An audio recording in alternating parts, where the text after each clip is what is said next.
You don't belong in this family anymore. That's what my wife said at exactly 12:07 a.m., her hand still on the brass doorknob, porch light cutting a hard line across the snow between us. The words didn't come out shaky or emotional. They came out calm, practiced, like something she'd rehearsed in the mirror. Behind her, her mother stood with folded arms, and her father stared at me the way men look at a contractor who underbid the job. My suitcase landed on the porch a second later, the zipper half open, one sleeve of my coat dragging in the slush. I didn't argue. I didn't ask for another chance. I didn't remind Sophie that I'd paid the mortgage the first 3 years when her startup barely cleared 5 figures. I just stood there, breathing in cold January air that felt cleaner than the living room I'd just been exiled from. The neighbors' security lights flicked on one by one down the cul-de-sac, soft yellow squares behind drawn curtains. Suburbia has a way of watching quietly. Sophie stepped back inside like she was done returning an item that didn't fit. The door shut. The lock clicked. And for the first time in 10 years of marriage, the silence felt honest. What they saw was a man in worn boots and a mid-range sedan parked at the curb. What they believed was simpler, that I had failed to become the version of success they could brag about at country club brunches. They didn't see the phone in my coat pocket vibrating against my ribs. They didn't know I had turned down board seats, deferred dividends, and signed paperwork most people would frame on a wall. 10 years ago, I walked away from the Harper name because I wanted something normal. No headlines. No analysts tracking my moves. Just Sunday grocery runs and lawn edging on Saturdays. I told myself love was worth more than a last name that opened doors. Maybe that was naive. Or maybe it was the only honest thing I ever did. Snow gathered on the shoulders of my coat as I picked up the suitcase and walked down the driveway. Each step left a clean imprint in the fresh powder, 12 inches apart, steady and unhurried. I glanced once at the house. 2 stories, gray siding, warm light glowing through the kitchen window, and felt something settle inside me. Not anger, not even sadness, just clarity. My phone stopped vibrating. Then it rang again. Private number. I let it ring twice before answering. Daniel, the voice said, measured and precise. The board has finalized everything. As of 8 a.m., you are the sole acting heir. I watched my breath cloud in the air and said nothing for a moment. Across the street, a curtain shifted. Somewhere inside that house, Sophie was probably pouring a glass of wine, telling her parents she'd finally corrected a mistake. Understood, I replied. I ended the call, slid the phone back into my pocket, and looked at the house one last time. They thought they were closing a door on a disappointment. They had no idea they'd just stepped out of a future they couldn't afford to lose. I did not drive away right away. I sat in the car with the engine off, hands resting on the steering wheel, watching frost gather along the edges of the windshield. The house looked smaller from the curb, almost ordinary, like any other place on Maple Ridge Drive. 10 years of holidays, arguments about paint colors, quiet Sunday mornings with coffee on the porch, all reduced to a structure with good resale value. It is strange how quickly a life can shift from personal to transactional. At 12:32 a.m., my phone lit up again. This time it was not the board. It was my attorney, Charles Bennett. He had been with the Harper family longer than I had been alive. His voice carried the calm of someone who measures his words in billable hours. He did not ask what happened. He simply said the documents would be filed at 8 sharp and that a car would be sent if I needed it. I told him I would manage. I have always preferred driving myself. Independence feels different when you know what you are walking back into. I started the engine and pulled away from the curb slowly, tires crunching over fresh snow. No one came outside. No one called my name. The rearview mirror showed the porch light still on, a pale square fading as I turned the corner. I drove 15 miles east to a hotel off the interstate, the kind business travelers use when flights get delayed. The lobby smelled like citrus cleaner and fresh coffee. The clerk did not recognize my name, which was exactly how I had wanted it for the past decade. I signed Daniel Harper in steady print, accepted a key card, and rode the elevator alone. The room was quiet, climate set to 72 degrees, beige curtains drawn tight against the winter dark. I placed my suitcase on the luggage rack and loosened my tie. For a moment, I allowed myself to feel it. Not humiliation, not regret, just the weight of realization. I had mistaken tolerance for loyalty. I had believed that stepping away from wealth would make me equal in their eyes. Instead, it made me smaller. At 6:45 a.m., before the sun cleared the rooftops, my phone vibrated with a calendar alert that had been scheduled months ago. Board transition meeting. Final confirmation of succession. I walked to the window and pulled the curtains aside. Snow blanketed the parking lot in clean, untouched lines. Somewhere across town, Sophie was probably waking to a warm kitchen and her parents discussing how she had done the responsible thing. They believed they had removed a liability. They did not know that by noon, financial news outlets would publish a headline announcing the return of the sole heir to Harper Global. They did not know the trust holding their preferred investments would shift oversight under my authority. I buttoned my coat, picked up my phone, and checked the time. 7:58. In 2 minutes, my life would become public again, and the house on Maple Ridge Drive would no longer feel so secure. At exactly 8 o'clock, my phone vibrated once and then went still, as if the world had taken a breath and decided to move in a different direction. A notification from a major financial outlet appeared first, clean black letters against a white screen. Harper Global announces sole heir resume's leadership role. I read it without expression, standing by the hotel window while sunlight pushed through low winter clouds. The parking lot below was beginning to stir, business travelers loading briefcases into rental cars, unaware that a transfer of power worth billions of dollars had just finalized 30 miles away. A second alert followed, this one from the corporate communications team, confirming that the board vote had been unanimous. My name, Daniel Harper, now publicly tied again to a legacy I had stepped away from a decade earlier. I did not smile. I did not celebrate. I simply placed the phone in my coat pocket and headed downstairs. By the time I reached the lobby, Charles Bennett was waiting near the entrance, dark overcoat perfectly tailored, posture straight as a courthouse column. He gave a single nod. No congratulations, just acknowledgement.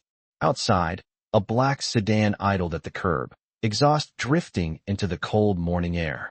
The driver opened the door, and I stepped inside, the leather seat cool against my back. As we merged onto the highway, my phone began to light up in rapid succession. Unknown numbers. Industry contacts. A message from the board secretary outlining the schedule for the emergency press briefing at 10:30.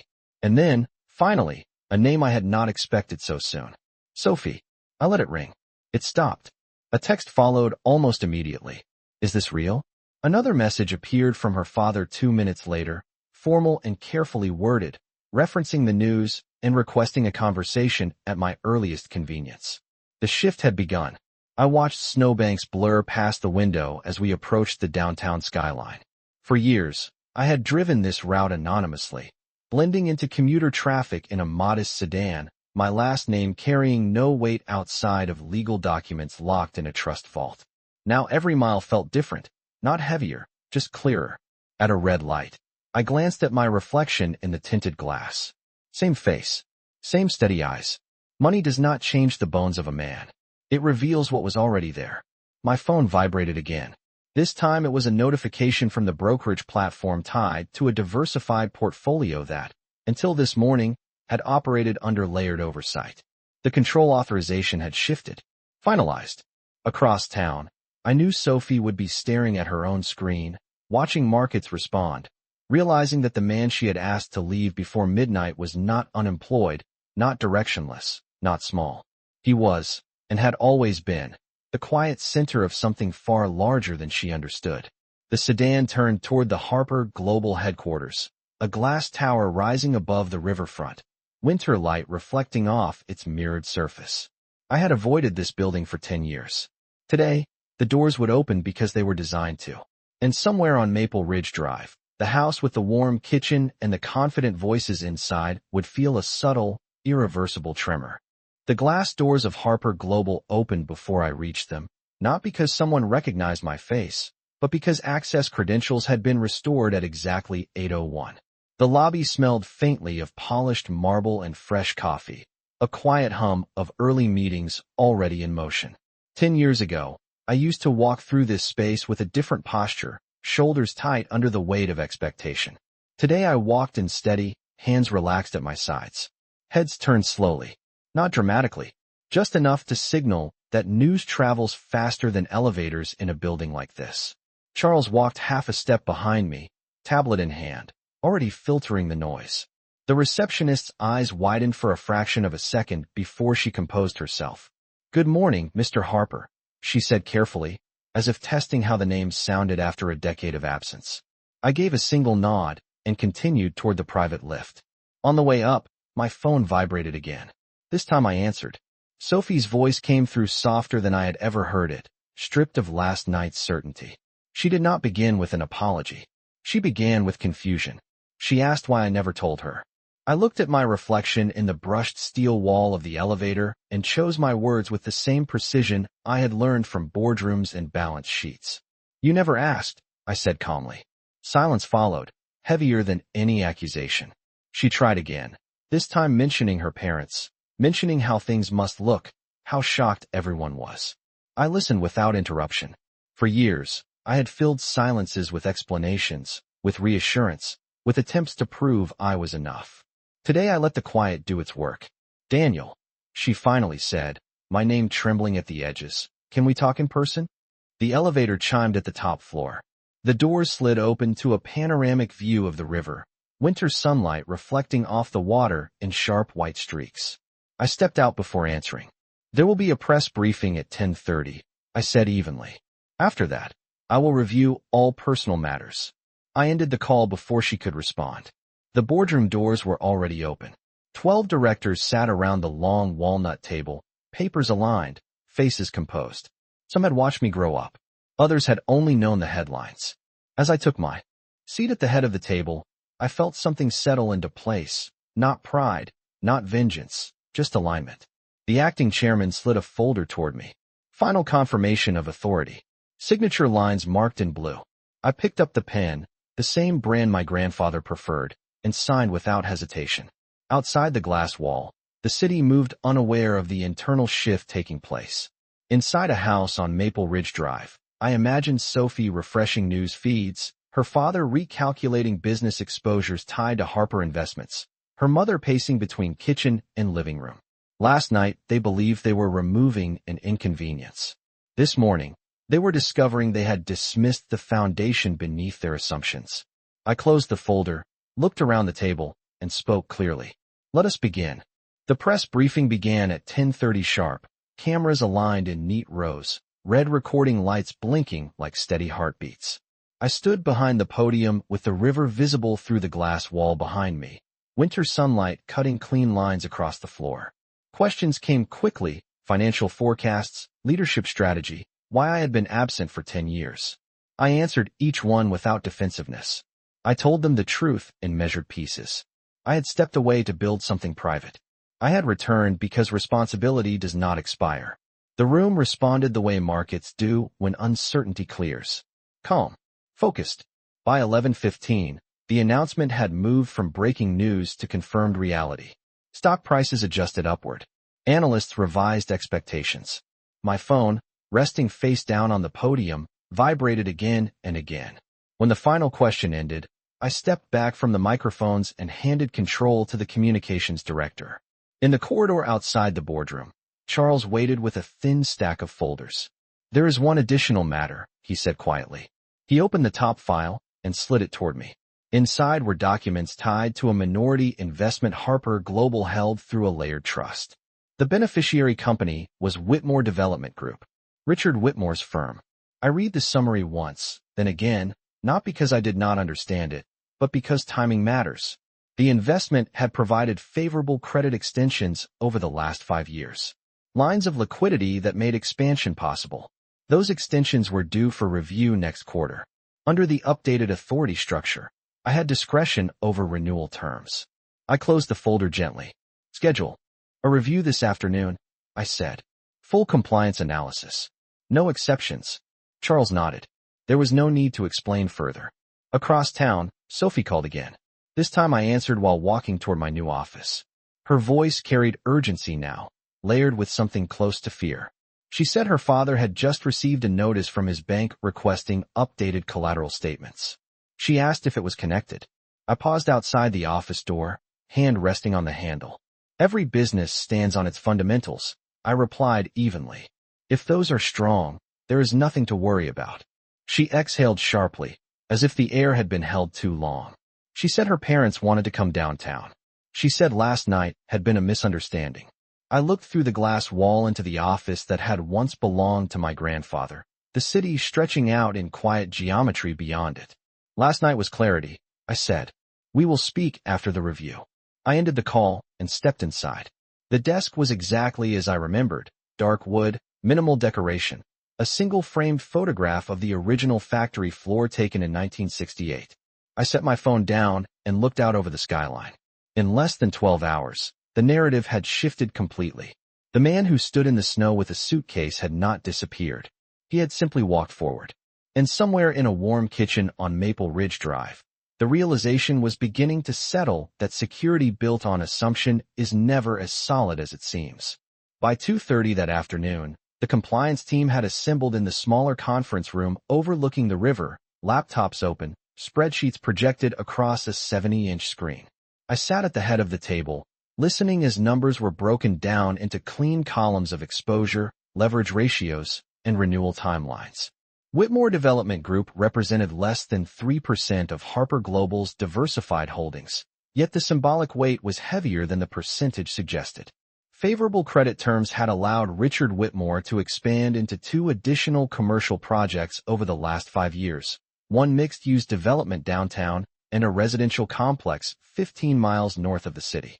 Both projects were mid-construction. Both depended on liquidity stability. The chief risk officer spoke in careful tones about market volatility and the need to reassess all preferential extensions under the new leadership structure. I nodded once. Apply standard metrics, I said. No legacy exceptions. There was no anger in my voice. No satisfaction. Just policy. Charles slid a second document across the table, a notice draft prepared by legal counsel. If the review determined increased risk, credit lines would shift to market rate immediately. That single adjustment would not destroy a company. It would simply remove the cushion it had grown accustomed to. I approved the review without hesitation. As the meeting adjourned, my phone vibrated again. This time it was not Sophie. It was Richard Whitmore himself. I stepped into my office before answering. His tone was controlled, but strain threaded through each syllable. He referenced the morning's announcement, congratulated me on assuming leadership, and then moved quickly to business. He had received preliminary inquiries from his bank regarding collateral verification. He wanted assurance that our partnership remained stable. I walked toward the window, looking down at traffic moving in quiet patterns beneath the tower. Our partnerships are based on performance, I replied evenly. The review will determine next steps. He paused, recalibrating. He mentioned family. He mentioned misunderstandings. He said last night had been emotional. I listened without interruption. 10 years ago, I might have softened the edges of the conversation, offered reassurance to preserve comfort. Today I let the structure stand on its own. Business and family are separate, I said. This review is procedural. After I ended the call, the silence in the office felt deliberate. Not empty. Deliberate. A message from Sophie appeared seconds later. She asked if her parents were in danger of losing their projects. She asked if this was retaliation. I read the words carefully before responding. It is alignment, I typed. Every company is evaluated the same way. I did not add anything else. Outside, clouds had begun to gather again, casting long shadows across the river. The day was turning colder. Somewhere on Maple Ridge Drive, conversations were likely unfolding in sharper tones than the ones I had used. Calculations were being made. Assumptions were dissolving. I rested my hands on the edge of the desk and allowed myself one steady breath. The shift that began at 8 o'clock was no longer theoretical. It was operational. And for the first time since stepping into the snow the night before, I understood that control does not require raised voices. It requires clarity, consistency, and the willingness to let consequences unfold without interference. By late afternoon, the city had shifted into that gray winter hour when office lights glow against darkening glass, and I remained at my desk reviewing the preliminary findings from compliance. The numbers were precise, unemotional, almost indifferent to the personal history wrapped around them. Whitmore Development Group had leveraged aggressively during favorable cycles, assuming stability would remain constant. Risk tolerance had been stretched thin beneath polished presentations and confident projections.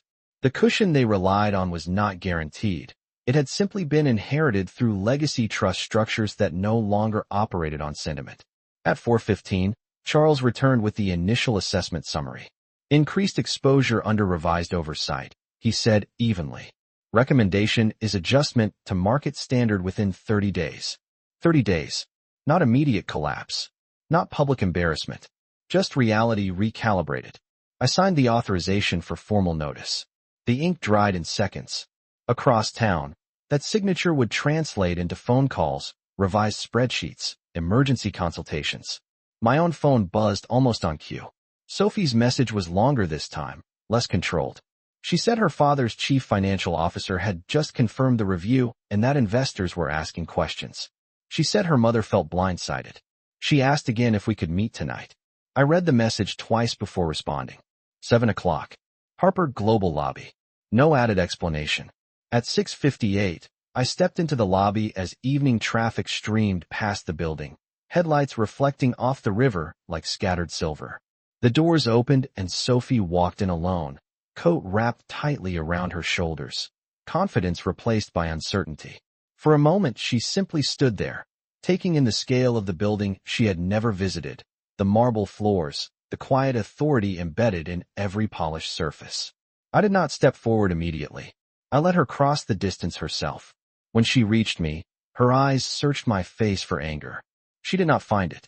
"Daniel," she said softly, as if testing whether the name still belonged to her. "Why did you never tell me?" It was the same question, but this time it carried less accusation and more regret. I held her gaze calmly. "Because I wanted to be chosen without it," I said. The words settled between us heavier than any financial report. She swallowed and glanced around the lobby, as if the building itself might offer context. She spoke about last night, about her parents' influence, about how she believed pushing me would force ambition. I listened without interruption. 10 years of quiet decisions had led to this exact moment. "You did not push me," I replied evenly. "You revealed what mattered to you." Her eyes filled, not dramatically, but enough to reflect the overhead lights. She asked if her parents would lose everything. I answered with the same clarity I had used all day.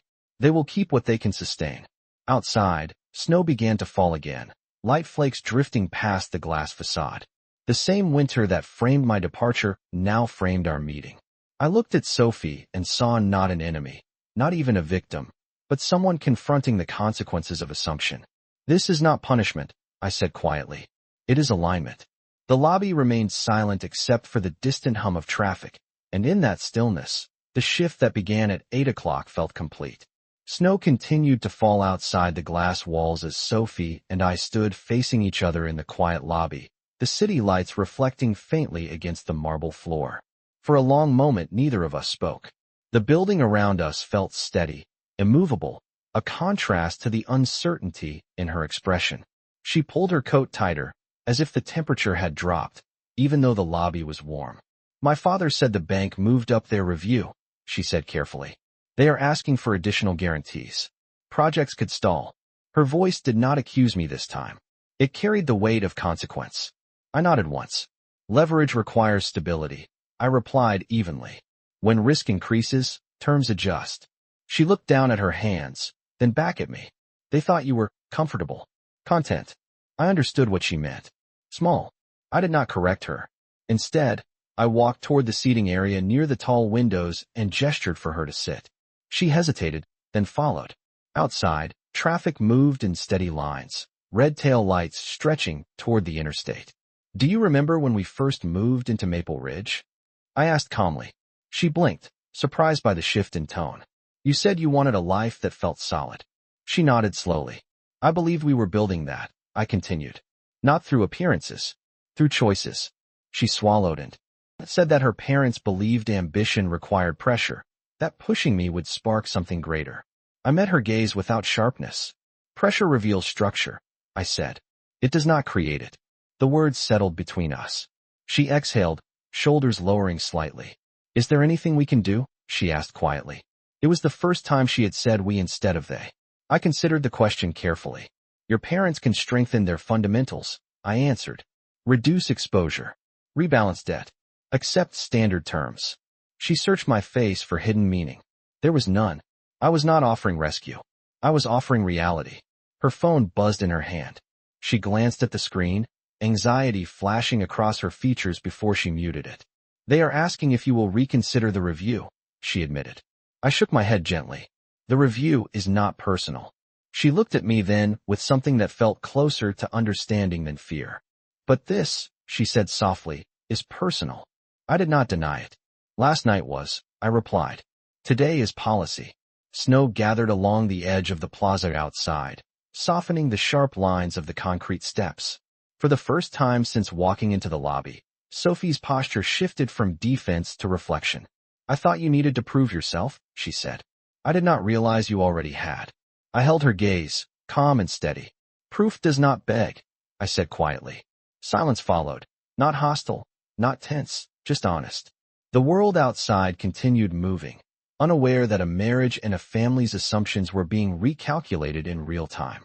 Sophie stood slowly, brushing a strand of hair back from her face. "I do not know what happens next," she admitted. Neither did I, at least not fully.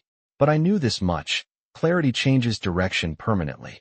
And as she walked toward the glass doors, snow falling softly beyond them, the separation between appearance and reality had finally become impossible to ignore.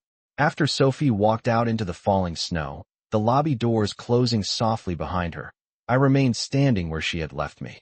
The building felt quieter than it had all day, as if the last 12 hours had finally reached their natural pause. Outside, the plaza lights cast a soft glow over the fresh snowfall, footprints already beginning to fade. I did not follow her. I did not call her back. Some distances are necessary for truth to settle. I returned to the elevator and rode up alone, watching the city lights stretch across the river like scattered constellations. In my office, the desk lamp illuminated the signed authorization forms, the compliance reports neatly stacked, the day's decisions complete. Control had not required raised voices or dramatic declarations. It had required steadiness. My phone buzzed once more. A message from Charles confirmed that formal notice had been delivered to Whitmore Development Group. 30-day adjustment period. Standard market terms. No preferential extension. A second notification followed, this one from an independent analyst upgrading Harper Global's outlook under renewed leadership. The contrast was not lost on me. I walked to the window and looked out over the skyline, remembering the driveway on Maple Ridge, the porch light cutting across the snow, the sound of the lock turning at 12:07 in the morning. Less than 24 hours had passed. In that short span, illusion had been replaced with clarity. My phone lit up again, Sophie's name on the screen. This time her message was brief. She said her parents were meeting with their financial advisors in the morning. She said she did not know what the future held, but she understood now that she had measured worth by the wrong scale. I read the words carefully before replying. "Worth does not shrink in the dark," I typed. "It only becomes visible when tested." I set the phone down and turned off the desk lamp. The office dimmed, leaving only the city's reflection in the glass. I knew there would be conversations ahead, decisions about marriage, about trust, about whether what was broken could be rebuilt without the foundation of assumption. But I also knew something else with certainty. The man who stood outside in the snow had not been powerless. He had been patient. And patience, when anchored to truth, does not weaken a person. It refines him. Down below, traffic continued in steady lines, each vehicle moving toward its own destination. I took one final look at the river, dark and constant beneath the winter sky, and understood that alignment is not revenge. It is balance restored. Tomorrow would bring negotiations, recalculations, perhaps even reconciliation. But tonight, as the city settled into silence, I felt no need to prove anything to anyone. The shift was complete. The door that closed at midnight had not ended my story. It had revealed it.